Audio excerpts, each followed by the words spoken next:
Hello there and welcome. It's Bob Proctor back again.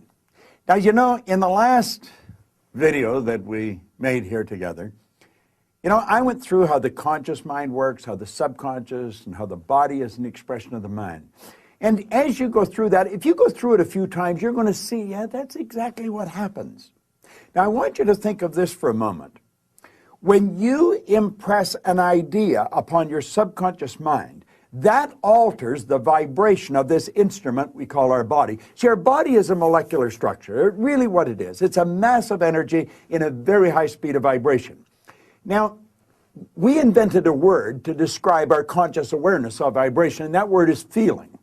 If you ask a person, how are you today? They'll say, well, I'm feeling fine, or I don't feel that good, I feel great. You never hear a person say, oh, I'm consciously aware of being emotionally involved with a negative idea, so therefore I've moved into a negative vibration. But that's exactly what happens. So, you see, as we start to understand this, and we become aware that we're not feeling too good, we can change it. Now, it takes a little training, but you can do it. We are really in charge of how we feel. Now, we let other people upset us, but we don't have to let other people upset us. We don't need to react to them. We can respond. We can listen to what they're saying, and they say, well, you're entitled to your opinion, but that's just not what I'm like. And we can hold our own idea of ourselves. You see, it's important that we grasp how the mind works and that we understand the relationship of the body to the mind and the mind to the body. Now, it's our results that we want to change. Now, our results could be in our physical body. It may want to be, you may want to cast off a few pounds. You may want to put on a couple of pounds.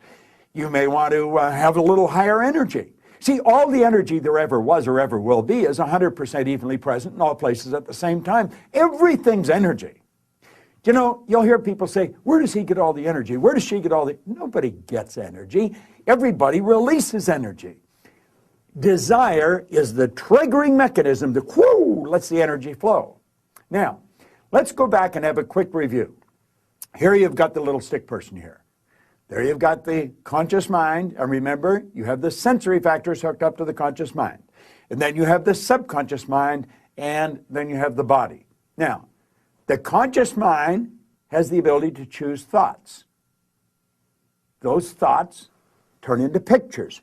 We turn the pictures over to the subconscious mind, and then the subconscious mind expresses the action, all right?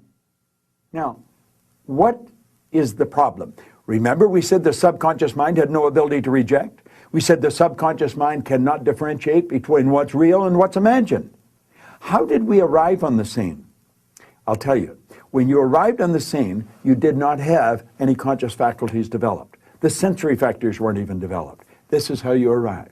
That's called the little life. That's the baby. No conscious mind. So there's the subconscious mind. It's wide open. You can put anything in it. You see, your subconscious mind is programmed genetically. That's why we look like our relatives. It's built right into the genes at birth. But then we're programmed environmentally. Carl Mendiger from the Mendiger Foundation in Topeka one time said, environment is more important than heredity. Why do you think you speak the language you speak? You speak that language because you were surrounded by people that speak that language in your little life. And the language just went right into the subconscious mind. If you grew up in a home that was bilingual, you learned both languages. I had an associate over in Kuala Lumpur, had a little boy, he spoke 4 languages at 4 years of age. And you'd look at that and you'd say, my gosh. No. The baby was programmed. Why do you like the food you like? It's programming. That's right. Now, let's stop and think about the environment we were raised in. Here's the baby, and look at the ideas and the thoughts and the concepts that are going on around that baby are going right into that baby's subconscious mind. Now, through repetition, over and over and over again, and remember, the baby's getting it all day, all week, every week, all month, every month, all year, and this goes on for 4 or 5 years. And the baby reaches the age of 4 or 5 where they can start to think that baby's programmed. That baby is programmed to think like the people it had been surrounded by. If the people that surrounded that baby had gone right through school, the baby will probably grow up and go right through school. If the people that were surrounding that baby always lived in hard times, never had any money, always in debt, that's probably how that baby's going to grow up. Now, this is bizarre, but this is how it happens. It's how it happens for me. I was raised during a depression. We didn't have any money. There was always talk about no money. You should be satisfied with what you've got. Well, that's not true. You should never be satisfied with what you've got. You should be happy with what you've got. Dissatisfaction is actually a creative state. So here we have now a baby that has been programmed. Now, let's take and think for a moment. What happens when that baby starts to think for itself? Now think of this. The paradigm controls the vibration controls the action which produces the result. Now here we go. Here you got the baby with the paradigm, and the conscious faculties have developed. They have the ability to think. There's a power flowing into them. What are they going to think? They're going to think thoughts that are in harmony with that paradigm. That's right. We've been raised to believe you go to work to earn money. Do you know that working is the very worst way to earn money? That's right. You should go to work for satisfaction, not for money. You provide service for money. You can earn money while you're sleeping. In fact, we have programs where we teach people to actually earn more money while they're sleeping than they'll ever need to use while they're awake. You say, well, that's a pipe dream. No, no. That's a paradigm that causes you to think that's a pipe dream. There's people doing that are nowhere near as bright as you. But here we are now. We've got the person. They've been programmed in their little life genetically and environmentally. That paradigm is nothing but a multitude of habits. A habit is an idea that's been programmed into the subconscious mind over and over and over again. Now, the paradigm is literally controlling the behavior. Consciously, you can think of one thing, but subconsciously, the other idea will be controlling you. See, we can sit down and we can read these self-help books, we can listen to the recordings, and we say, yeah, well, I can do that. That makes sense. That's logical. But then we can't do it. Why?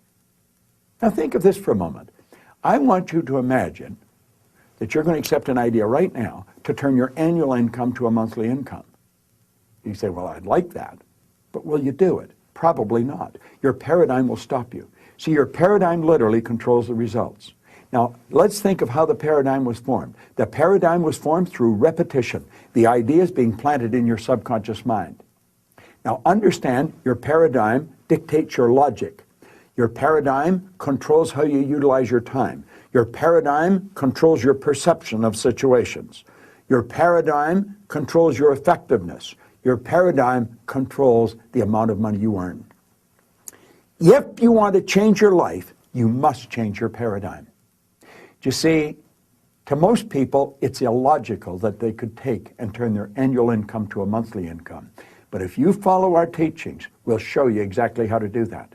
We'll show you how to accomplish anything you want to accomplish, because what we're focused on is showing you how to change the paradigm. When the paradigms change, your life changes. It's a beautiful concept. It's an absolutely phenomenal concept. Now you know why you're getting the results you're getting. It has nothing to do with your intellect.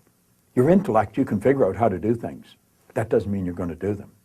You'll hear people say, I believe that, but their behavior would indicate they've never even heard of it. Why? We believe something on a conscious level. On a subconscious level, the paradigm believes something else. There's a word called praxis. Praxis is the integration of belief with behavior. We've got to take the beliefs that we have consciously, that we determine by thinking, and plant them in the place of the old belief. See, I used to believe that I couldn't do anything better than I was doing. I felt fortunate that I was on the fire department. The idea of building a company that operated all around the world, furthest thing from my mind. But you know something? As I changed my paradigm, my whole world changed. That's what we do. That's what it's all about. You've got to change your paradigm if you want to change your life. Now, you can study all you want. If you don't gain an understanding how to alter that program, and that's what the paradigm is, it's a program. It's a multitude of concepts that are fixed in your subconscious mind that literally control your behavior. It's a beautiful concept to understand. It's a terrible one if you don't understand it, because it literally controls your life. Why do you think most people go right through their life and keep getting the same results year after year after year? Well, it's just the way it is, and they don't know. We should be taught this in school, but we're not. How is the paradigm formed? Through the repetition of information. How's the paradigm changed? Repetition of information. Now let's suppose you're having a difficult time with money. You find that you got more going out than coming in. You've got to change your concept about money. How do you do that? Through the repetition of an idea. That's where affirmations comes in. I'll give you one that I've been using for years. I am so happy and grateful now that money comes to me in increasing quantities through multiple sources on a continuous basis. I am so happy and grateful now that money comes to me in increasing quantities through multiple sources on a continuous basis. You don't just say that once or twice. You've got to repeat that maybe 1,000 times a day, every day for maybe 90 days. And you'll start to change your whole concept about money. Wealthy people all have multiple sources of income. Now I'm going to tell you what happened to me. I drove around with a battery-operated record player and a long-playing record. And I played it over and over again every day for probably a couple of years. This was so totally illogical. It was behavior. Everybody thought I was losing it. And I'm reading the same book every day, Think and Grow Rich. As a matter of fact, I'm still reading the same book. And it was the repetition of Earl Nightingale's information and the book that changed the paradigm. I didn't know what I was doing. I didn't understand what I was doing, but I did it. Do you know, I had a man come up to me in the Waldorf Hotel in New York, the Waldorf Astoria, at the end of a 3-day program, and he said, Bob, I really want to thank you for what you've just given to me. He said, for the first time in my life, I've understood how I accomplished what I did. I said, what did you do? He said, I won the gold medal in the decathlon in the Olympics in Melbourne, Australia in 1957. That's right. Milt Campbell. And he said, I never understood how I did it. He said, the next time you run a seminar, I want to bring my boys. And he did. Milt and I became great friends. In fact, Milt has a key to our house. He can come stay there anytime he wants. I live in Toronto. He's in New Jersey. But here was the top athlete in the world, a very best athlete in the world. He didn't understand how he got there. Most people that are very accomplished cannot tell you why they are. That's why they are. They've rewritten the program. They changed the paradigm. They might not have understood how they did it, but they did it. That's what our company is all about. We teach people how to change paradigms. I want to thank you for watching this, but I'm going to ask you to share it with other people. Share it with them. Say, come and watch this. Start a rapport. Build a rapport with people, you know. It's a great way to live. And this is great information to understand. Thanks for listening. It's Bob Proctor. I enjoy sharing it with you.